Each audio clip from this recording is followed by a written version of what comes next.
L'audio qui va suivre, qui dure 2 minutes, est en fait un extrait du thème mythologique que je rédige, qui fait 20 pages, à peu près, si ce n'est plus. Et c'est en fait un résumé de tous les aspects astrologiques qui sont développés à travers ce thème. Des petites phrases d'accroche à chaque secteur de ce thème qui est exploré, donc des maisons 1 à 12 que j'appelle des sanctuaires. C'est vraiment symbolique parce que là j'utilise les noms d'origine grecque de la mythologie avec Hestia, Arès par exemple, Hécate, la grande Hécate c'est la lune noire, Aphrodite évidemment et Hermès, etc., Ouranos, Chronos, le temps. Et dans ce petit conte, en fait, je rassemble tous les éléments du thème sous une forme de petite histoire très courte. Évidemment, chaque histoire est rédigée de manière unique, puisque nous avons tous des thèmes complètement différents. Donc chaque histoire sera vraiment personnalisée et unique. Donc là, j'ai choisi de vous la faire écouter, mais ceci dit, je le rédige sous forme PDF ou alors sous lien vidéo du thème également. Et j'ai choisi de l'illustrer ici pour vous rendre compte de la teneur et de l'évolution avec l'impact que ça peut avoir sur soi quand c'est notre propre légende de l'être. Ça a vraiment une dimension galvanisante, je trouve, quand on écoute cette histoire dans laquelle on peut replonger et extraire tous les dons mythiques en fait qui nous sont attribués dans ce thème astral qui est le nôtre. Je vous laisse écouter. La grande déesse G offre une terre fertile faite de particules d'or et Déméter l'aide à faire croître facilement tout ce dont elle aura besoin. Très tôt, le dragon bouscule de sa patte griffue le tendre faon pour le pousser vers son chemin d'initié. Elle voyage dès lors lentement mais sûrement à dos du taureau Crocus et rencontre le centaure guérisseur qui la délivre de ses vieilles entraves et libère son intuition. Le faon lâche son attache à un âge d'or et devient l'enfant capé d'une peau de lion, renouant avec sa créativité, retrouvant sa joie spontanée. Psyché et Sélénée irisent alors sa protection léonesque de reflets lunaires. Elle découvre son temple, se fait disciple assidue, réservée et constante, qu'Hécate s'efforce d'initier, l'abreuvant de ses sources souterraines qui la rendent mystérieuse et réservée.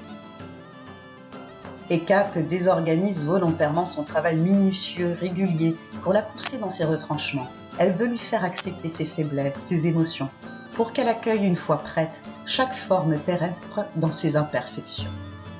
Elle résiste au changement, prie Chronos de ralentir le temps pour conserver sa jeunesse, ses capacités, sa place, ses repères.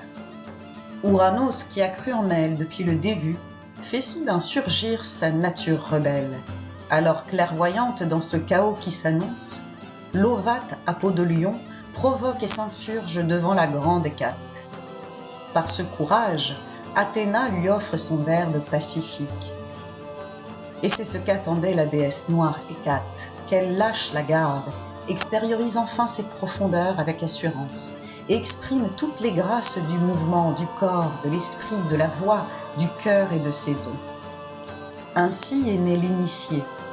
Hélios lui pose une couronne de rayons solaires pour qu'elle soit visible de tous. Eros l'habille d'une robe soleil pour que son autre la reconnaisse. Héra lui offre l'instinct d'une lionne pour défendre son aimé et son clan. En chemin vers sa destinée, l'initié prend la tête d'un clan d'Amazones dont l'armure de beauté, de justesse et de bienveillance est forgée par Aphrodite. Hermès pose alors des ailes à son cheval pour parcourir de plus grands espaces encore et informer le monde.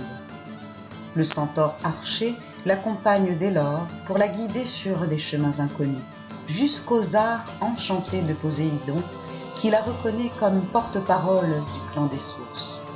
Il la coiffe du serpent d'Orion, dont les yeux reçoivent la guidance fulgurante et précise de Zeus.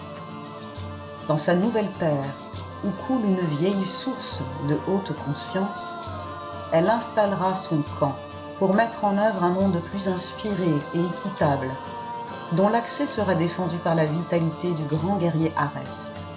Hestia entretiendra alors le bien-vivre autour de feux de camp chaleureux pour que chacun y voie sa propre lumière.